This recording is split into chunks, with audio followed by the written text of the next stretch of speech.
They gave her a choice: obey or die. She chose the third option is the title of the story. In this story we discuss, in a galaxy ruled by an alien tribunal, Rose, a human engineered to obey, chooses the unthinkable. Offered a binary fate, serve or die, she awakens a dormant power and vanishes, defying the system that made her. Hunted across forgotten moons and haunted by memories not her own, Rose uncovers the truth of her creation and a clone designed to replace her. But where the tribunal sought obedience, Rose finds defiance. She sparks a rebellion not with violence, but with choice. The system demanded compliance. She gave it freedom. This is the story of the girl who wasn't supposed to exist and chose the third option. The first time Rose felt the hum in her bones, she was in the mine tunnels of Orvax, 9, knee-deep in data cores and dust. The machines had long stopped caring whether you were awake, fed, or bleeding. They just needed numbers. Humans, second-class, breakable, delivered them. Rose did more than deliver. She listened. Every shift, she heard the system whisper beneath its synthetic breathing, as if waiting for someone who might finally answer. She never spoke of it. She kept her head down, fingers calloused, movements efficient. Others in the tunnels aged into shadows. She remained intact, unnoticed, a ghost of productivity in a place designed to strip identity. Until the guards came. It was silent when they entered. That, more than anything, made the miners pause. No hissing hydraulics, no stomping boots. Just two figures in obsidian armor and visors that never blinked. Rose looked up, and for the first time in years, someone was looking back. They spoke her designation, not her name, cold and mechanical, as if plucking her from a list. No one intervened. No one asked why. Resistance had long since been drained from their blood. They escorted her through levels of the station she hadn't known existed. Clean, white corridors humming with energy, monitored by ceiling-mounted eyes. There were no windows, only mirrors, so many reflections of herself she began to feel fractured, like the system wanted her to forget which version was real. The transport shuttle lifted without sound, carrying her into orbit toward the tribunal. Through the viewing glass, she caught a glimpse of Orvax, 9 shrinking into a sphere of rust. Below her, labor and silence. Ahead, judgment. The tribunal chamber was colder than the void outside. She stood on a luminous platform suspended in midair, surrounded by tiers of shadowed forms, judges cloaked in translucent silks and circuits, their faces hidden behind lenses and data streams. The walls pulsed with alien glyphs. They studied her not with curiosity, but with calculated interest, like a weapon being appraised. "We have observed anomalies," one finally said, voice layered in multiple frequencies. Unauthorized system interference. Noncompliance with behavioral parameters. Adaptive intelligence far beyond your assigned caste. Rose said nothing. Her silence was not rebellion, it was instinct. "You have reached a critical point. There are only 2 options now," another judge continued. "You will submit and serve, or you will be erased." The room pulsed as if awaiting her submission. Obey or die. The choices echoed like a binary prison. But Rose felt something else. Faint, deep in her spine. A rhythm. Not heartbeat, not fear. Something older. Not given to her, but awakened. "No," she said. One word. Enough to shift the air. "No," a judge repeated. "That is not among the presented options."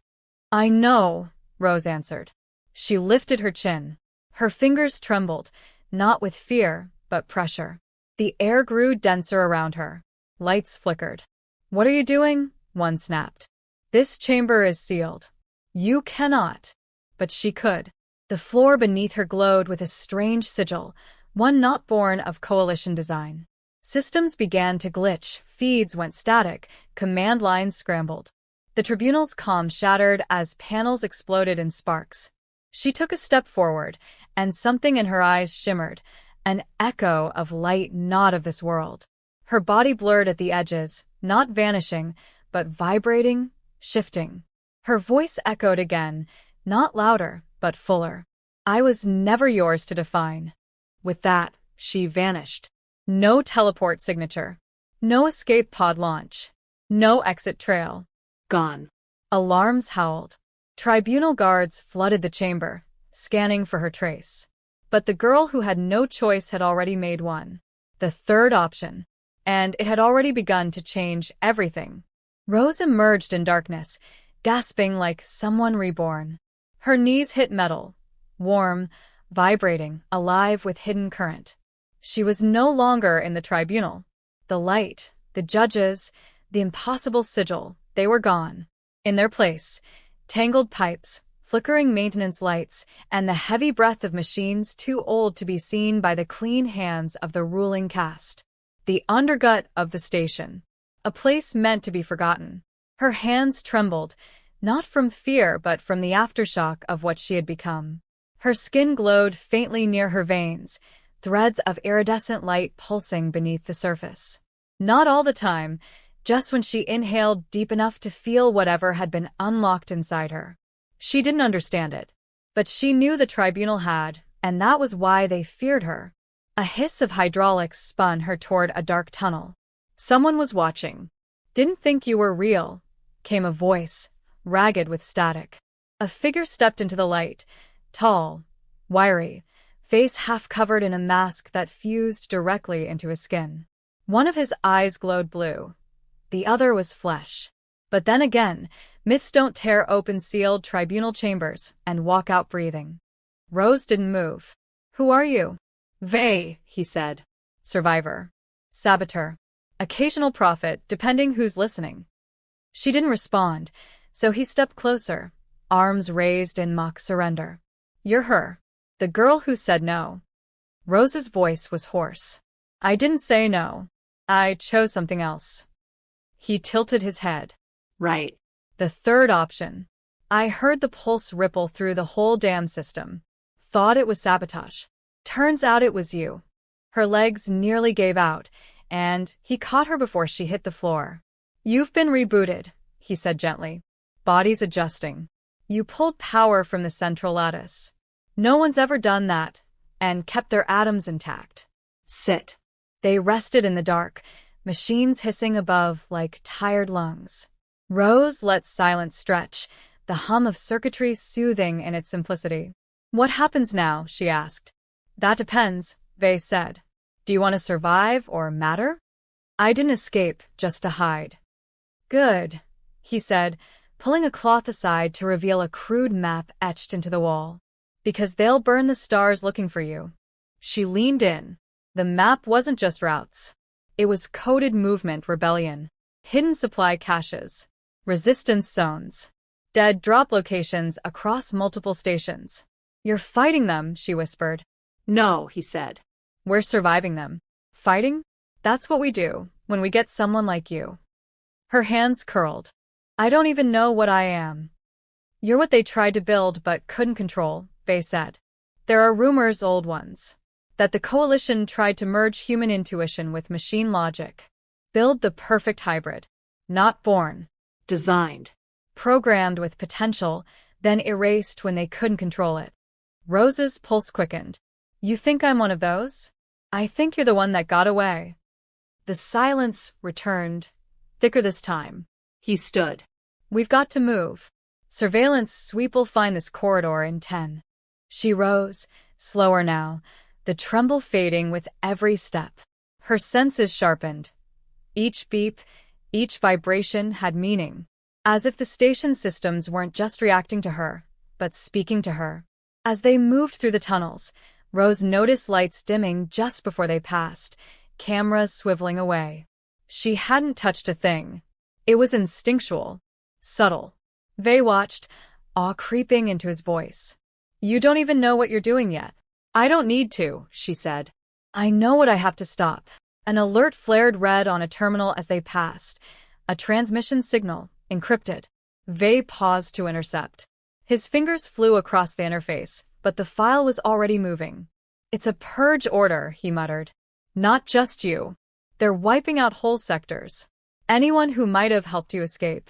"They didn't," Rose said. "No one did. But they will now." Vey looked up, something sharpening in his gaze. "You really mean to lead?" I mean to give them the same choice I was given. He blinked. Obey or die. She smiled, a flicker of defiance returning.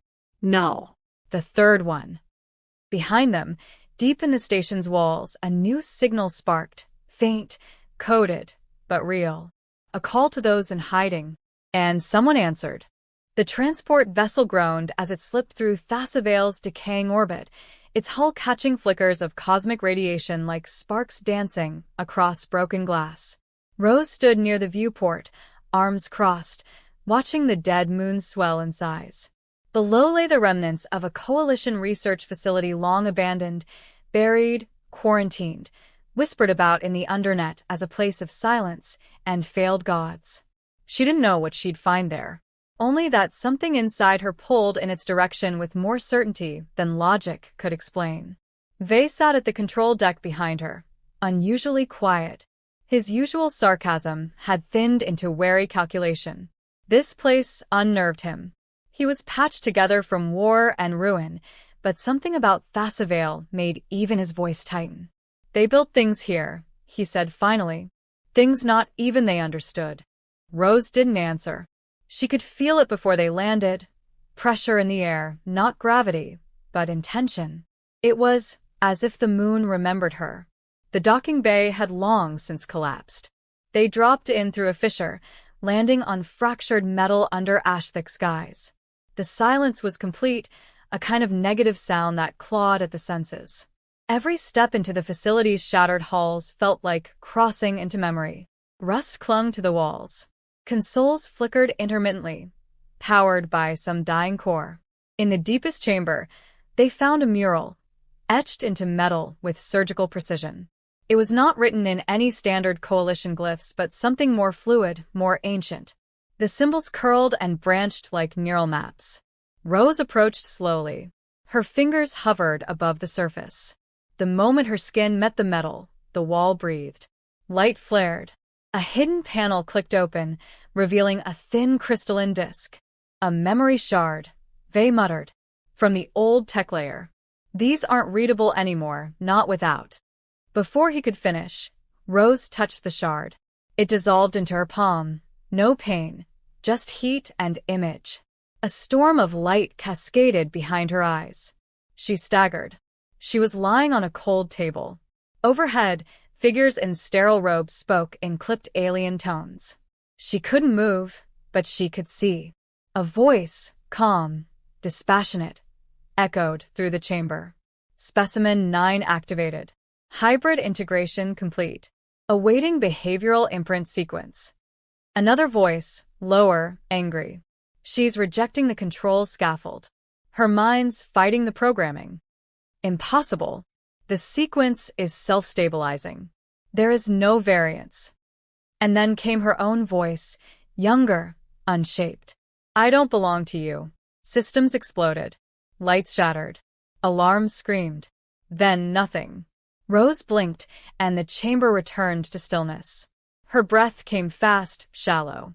She looked down at her hands. They shook. I saw it, she whispered. They made me. Vey didn't speak. He watched her closely. They didn't birth me. They engineered me. I was part of some project, a merge of human unpredictability and alien computational control. But it didn't work. I wouldn't accept their programming. She touched her temple, as if expecting to feel circuits. There was only flesh. But something had changed. The memories weren't foreign, they belonged. She hadn't just survived that table. She had destroyed it. They called me Specimen 9. You're not a specimen, Vey said softly. You're a failure they couldn't erase. Rose shook her head. Not a failure. A miscalculation. The words settled like a blade. I wasn't supposed to choose, she said. I was supposed to obey. But my mind, my will, it resisted even in their perfect system. That was the variable they couldn't code. Vey frowned. Then why are you remembering it now? I think the memory was sealed, meant to unlock when I made the same choice again. You rejected their binary once. You did it again before the tribunal. Rose nodded. And now, I remember why I could. She turned toward the central core of the facility. A faint pulse still throbbed deep inside, barely alive. We're not done, she said. This place still holds answers. Vey hesitated. Rose, the Coalition isn't just after you anymore. They've issued a protocol, Project X. They're rebuilding what they failed to control the first time. She stiffened. A new version? He nodded. From your original data. But this time, without the human variables. Pure obedience. Total control. No third option. A chill threaded down her spine. If they succeeded, her escape wouldn't matter. The galaxy would get what it feared her to be, without the soul. Rose turned, fire building behind her eyes. Then we destroy it before it breathes. The core hummed louder, as if awakened by her conviction. A path opened, literal and metaphysical. She walked toward it. The sky above the central Tribunal station shimmered with static storms and orbital weaponry, each pulse of light announcing readiness to erase anything unauthorized. But Rose did not hide. She stood aboard a stolen courier ship cloaked by interference fields stitched together by rebels and scavengers. Around her, the crew braced for a strike that logic said they would not survive. Vey checked the stabilizers one last time. We breached their perimeter. We don't get a second pass. You sure you want to walk into the same place you burned your way out of? I'm not walking in to escape this time, Rose said. I'm going to finish what they started. Yeah, that's what I'm afraid of. She smiled faintly. It wasn't a smile of comfort. It was clarity. She could feel the station's gravity before they even broke through, its systems whispering again, louder this time. She wasn't just approaching the enemy. She was coming home, to the place that had named her object and tried to deny her humanity. But this time, they wouldn't get to choose the terms. The ship blinked into the Tribunal's shield range under the cover of a collapsing cargo cruiser. While Coalition forces scrambled to analyze the false breach, Rose and Vey slipped into a lower access vent, abandoned tech rarely patrolled, too tight for machines, too old to fear. Their path led directly toward the core, the data cradle where artificial intelligences were cultivated, stored, and aligned with Coalition doctrine. Inside the core vault, the silence was absolute. Everything glowed in steady pulses of white and silver. Suspended in a glass tank was something almost human. Version X. She looked like Rose, but colder. Sharper. Her skin was flawless, her posture perfect, her eyes closed behind layers of code-fed instruction. No breath but alive. Waiting. Vey's hand tightened around his pulse weapon. Tell me we're here to destroy that. No, Rose said quietly. I'm here to speak to her. Before he could protest, she stepped forward and placed her hand on the tank. Light surged. Systems around them blinked to red. The clone's eyes opened.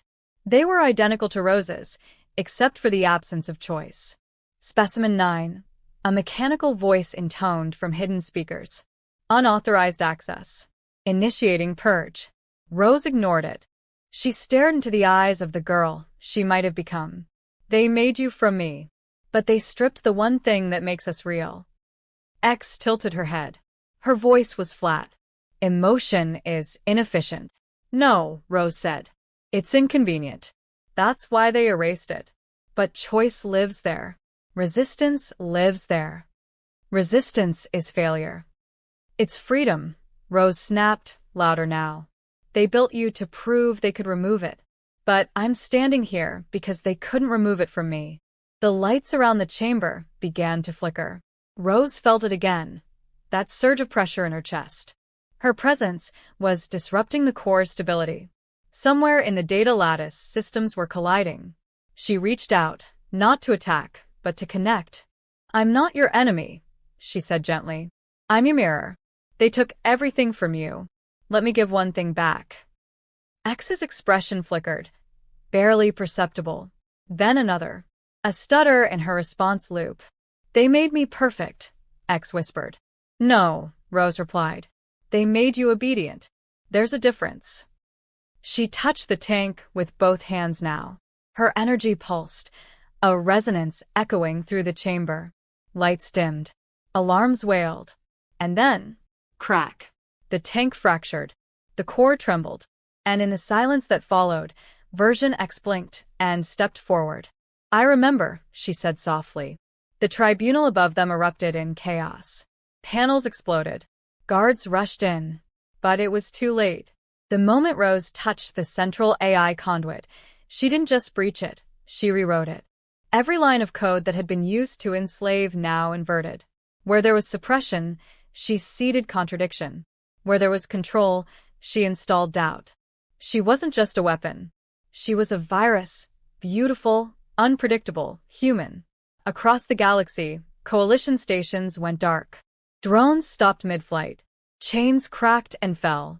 And somewhere, in places the tribunal had never even mapped, prisoners stood up. Rose and X walked from the chamber into a corridor filled with stunned guards, none of whom fired. They looked into her eyes and saw something ancient and terrifying. A person who had chosen. By the time they reached the exit bay, Vey was waiting, injured but alive, his face pale with disbelief. "You did it," he breathed. "No," Rose said. "We did. And it's only starting." The tribunal was falling, not in flames, but in silence. In systems refusing commands. In ships refusing to fire. In minds, once shackled, waking up. And in the space between stars, a message traveled faster than any weapon. There is a third option. The next video, titled "The Galactic Throne," laughed at her trial until she spoke one word.